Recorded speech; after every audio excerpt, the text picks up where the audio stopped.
আসসালামু আলাইকুম রহমতুল্লাহ। প্রিয় শিক্ষার্থীরা, আশা করি সবাই ভালো আছো। আলহামদুলিল্লাহ, আমিও ভালো আছি। তোমাদের সকলকে স্বাগত জানাচ্ছি উইজডম ম্যান চ্যানেলের আরেকটি নতুন ভিডিওতে। আজকে আমরা পড়ব তোমাদের সপ্তম শ্রেণীর বাংলা বিষয়ের পৃষ্ঠা নাম্বার 13-এ যে উপস্থিত বক্তৃতার অংশটা রয়েছে সেটার আরও কয়েকটি নমুনা উত্তর নিয়ে। তো তোমরা অবশ্যই জানো যে ইতিমধ্যে আমি তোমাদের এই উপস্থিত বক্তৃতার কয়েকটা বিষয়ের উপরে স্ক্রিপ্ট ভিডিও ছেড়েছি। তো আজকে আমরা আরেকটা নতুন বিষয় নিয়ে আলোচনা করব। তো এখানে কিন্তু তোমাদেরকে কয়েকটা জিনিস খেয়াল রাখতে হবে, যেটা কিনা তোমাদেরকে আবার মনে করিয়ে দিতে চাচ্ছি। সেটা হলো তোমাদের বক্তব্যটা গুছিয়ে কথা শুরু করতে হবে এবং তারপরে লিখিত বক্তব্য পাঠ করা যায় না। তোমাদের অবশ্যই কিন্তু যদি এই নমুনা উত্তরটা ফলো করো তাহলে তোমাদের এটা মোটামুটি একটা ধারণা রেখে মুখস্থ বলার চেষ্টা করতে হবে।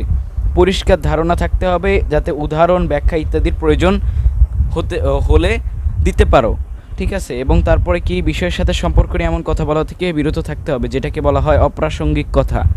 এরপরে নির্দিষ্ট যদি কোনো সময় দেওয়া থাকে সেটার মধ্যে শেষ করতে হবে, আর প্রমিত ভাষায় অবশ্যই বক্তৃতাটা দিতে হবে।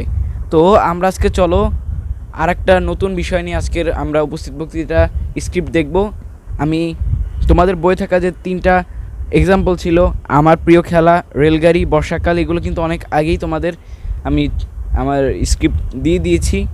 তো এরপরেও আরও কয়েকটা দিয়েছি, যেমন আমার প্রিয় খেলা ক্রিকেট দিয়েছি, তারপর ফুটবল দিয়েছি, রেলগাড়ি, বর্ষাকাল, শীতকাল, বিদ্যালয় সম্পর্কে, ঠিক আছে। এরকম আরও কিছু স্ক্রিপ্ট আমরা তোমাদের সাথে শেয়ার করেছি। আজকে আমরা আর একটা নতুন বিষয় নিয়ে আলোচনা করব। তো চলো দেখা যাক আজকের বিষয়টা কি। প্রিয় শিক্ষার্থীরা, আজকের বিষয়টা হলো আমাদের বিদ্যালয়, ঠিক আছে। মানে তুমি তোমার বিদ্যালয় সম্পর্কে একটা উপস্থিত বক্তৃতা দিবা, সেই বিদ্যালয় সম্পর্কে আজকে আমরা একটা স্ক্রিপ্ট দেখব। তো চলো প্রিয় শিক্ষার্থীরা, আমরা দেখি এখানে একটা নমুনা উত্তর দেওয়া হয়েছে, নমুনা স্ক্রিপ্ট।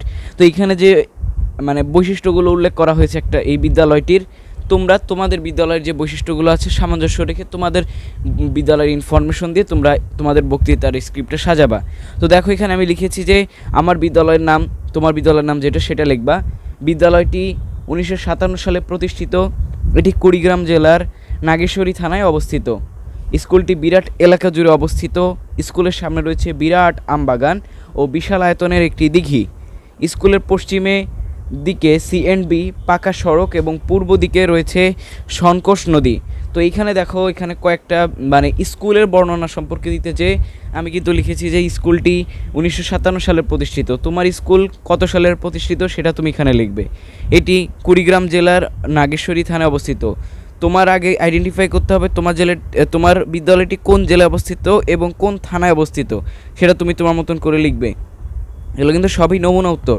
এরপর স্কুলটি বিরাট এলাকা জুড়ে অবস্থিত, এটা তুমি সবার ক্ষেত্রেও রাখতে পারো, অথবা তোমার যদি বিরাট এলাকা না থাকে তাহলে তুমি এই লাইনটা দিতে নাও পারো। এরপর স্কুলের সামনে রয়েছে আমবাগান এবং বিশাল আয়তনের একটি দিঘি। তো যদি তোমার এগুলো যদি না থাকে তুমি দিবা না, কিন্তু যদি থাকে অবশ্যই দিতে হবে। এটা দিলে তোমার উপস্থিত বক্তৃতা একদম পারফেক্ট হবে। এবং এরপর দেখো, স্কুলের পশ্চিম দিকে সিএনবি এর পাকা সড়ক। তো এখানে পাকা সড়ক, তোমার স্কুলের সামনে যে সড়কটা সবচেয়ে পাকা বা সবচেয়ে কাছাকাছি অবস্থানে সবচেয়ে ভালো যে সড়কটা, সেটার নাম তুমি দিতে পারো, তাহলে জিনিসটা অ্যাট্রাকটিভ হবে। তাহলে বোঝা যাবে যে তোমার স্কুলের যাতায়াত পথটা অনেক সুন্দর।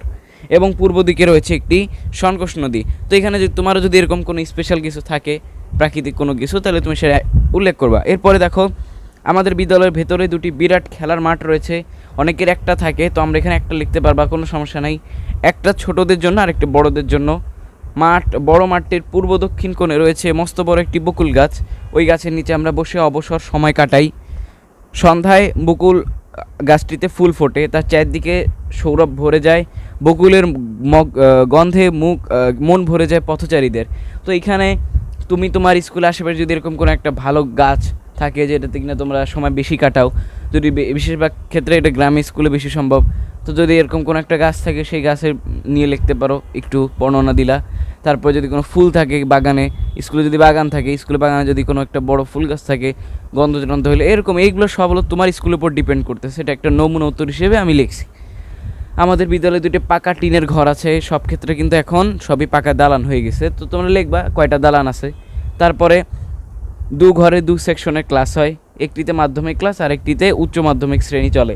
যেহেতু তোমাদের স্কুল একটা মাধ্যমিক স্কুল, তো তোমরা এখানে মাধ্যমিক আর উচ্চ মাধ্যমিক আসবে, প্রাথমিক স্কুল আসবে না। আমি কিন্তু গত ভিডিওতে বুঝিয়েছি যে প্রাথমিক, প্রাক প্রাথমিক, তারপরে মাধ্যমিক, উচ্চ মাধ্যমিকগুলো আসলে কী বোঝায়।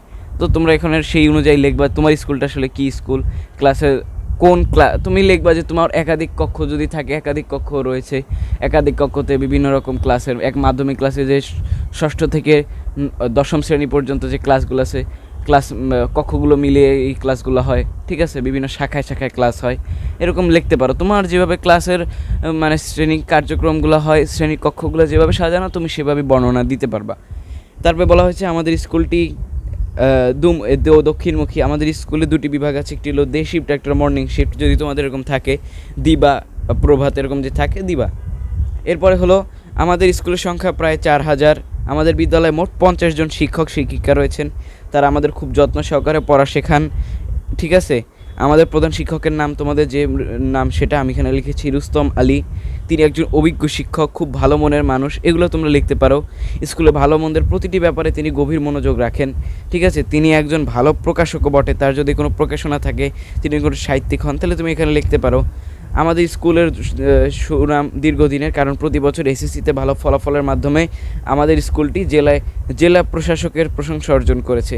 এখন তোমাদের স্কুল যদি এরকম বোর্ডে যদি ভালো রেজাল্ট করে থাকে, তোমরা এখানে এটা উল্লেখ করবা যে আমাদের স্কুল বোর্ডে অমুক প্রথম, দ্বিতীয়, তৃতীয় এরকম র্যাঙ্কে থাকে, তো এগুলো লিখতে পারো। এরপরে গত বছর আমাদের বিদ্যালয় থেকে সম্মিলিত মেধা তালিকায় একজন ছাত্র দ্বিতীয় স্থান অর্জন করেছে। আমি আমার স্কুলটি নিয়ে গর্ববোধ করি। এখন সর্বশেষ ফলাফল নিয়ে একটু লিখতে পারো, ঠিক আছে। আর একটু যদি কোনো গুণাবলী থাকে তোমার স্কুলে, স্পেশাল কোনো গুণাবলী, ইউনিক গুণাবলী, সেগুলো অ্যাড করে তারপর লাস্টে লিখতে পারো আমি আমার স্কুলটিকে খুবই ভালোবাসি এবং গর্ববোধ করি। এই যে কাটানো যে সময়গুলো, এগুলো আমার খুব ভালো লাগে, আমার খুব সুন্দর যায়, ঠিক আছে। অনেক অভিজ্ঞতা জড়ানো, এরকম কিছু লিখতে পারো। আর অনেক উপস্থিত বক্তৃতায় অনেক পয়েন্ট আসতে পারে, তোমার স্কুল বর্ণনা অনেক থাকতে পারে, ঠিক আছে। তো এখানে একটা নমুনা খসড়া দেওয়া হলো যে কোন কোন বিষয়গুলো আনা সবচেয়ে জরুরি, তুমি তোমার মতন করে কাস্টমাইজ করে নিবা। তো আমরা দেখিয়ে নিলাম আমাদের বিদ্যালয় সম্পর্কে যে উপস্থিত বক্তৃতা রয়েছে সেইটা। তো আমি তোমাদেরকে ক্লাসগুলোতে বলি যে তোমরা কমেন্টের মাধ্যমে আমাকে জানাবা যে উপস্থিত বক্তৃতা আর কোন কোন বিষয়ে তোমাদের প্রয়োজন। যদি জানাও ইনশাল্লাহ আমি তোমাদের সেগুলো দেওয়ার চেষ্টা করব উত্তর। তো আজকের ক্লাসটা এই পর্যন্তই। আমরা এর পরবর্তী ক্লাসে আরও কয়েকটি উপস্থিত বক্তৃতার স্ক্রিপ্ট নিয়ে হাজির হব। সে পর্যন্ত সবাই ভালো থেকো, সুস্থ থেকো। আল্লাহ হাফেজ। আসসালামু আলাইকুম ওয়া রাহমাতুল্লাহি ওয়া বারাকাতুহু।